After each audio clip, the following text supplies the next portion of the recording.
যে মসজিদে প্রতিদিন সেজদায় মাথা নত করতেন মুসল্লিরা, সেই মসজিদের দেয়াল জুড়ে শুধু আগুনের পোড়া দাগ, ধোঁয়ার গন্ধ আর দেয়ালে লেখা ইসরায়েলের ভূমি রক্ত দিয়ে কেনা হয়েছে।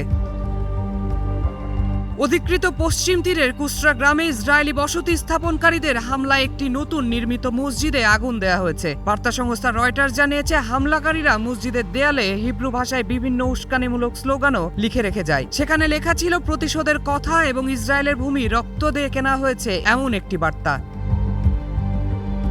মসজিদটির দেয়াল আগুনে কালো হয়ে গেছে, পুড়ে গেছে প্রবেশ পথ, ভেঙে গেছে বিভিন্ন অংশ। কুসরা গ্রামের বাসিন্দা আহমদ আল বাইক রয়টার্সকে বলেন, এটি শুধু একটি ধর্মীয় অপরাধ নয়, এটি মানবতার বিরুদ্ধে অপরাধ। পৃথিবীর কোনো বিবেকবান মানুষ উপাসনালয়ে আগুন দিতে পারে না।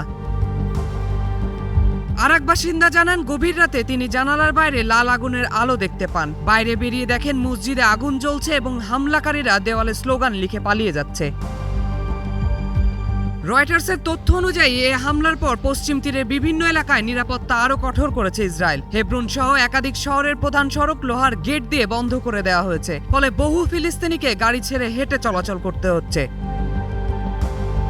রয়টার্স জানায়, শুক্রবার পশ্চিম তীরের তাল এলাকায় সংঘর্ষে 4 ফিলিস্তিনি ও 2 ইসরায়েলি নিহত হওয়ার পর থেকে উত্তেজনা আরও বেড়েছে। AKS অর্জন করল গিনেস ওয়ার্ল্ড রেকর্ডস। AKS এরপরই কুসরার মসজিদে আগুন দেওয়ার ঘটনায় নতুন করে উদ্বেগ তৈরি হয়েছে।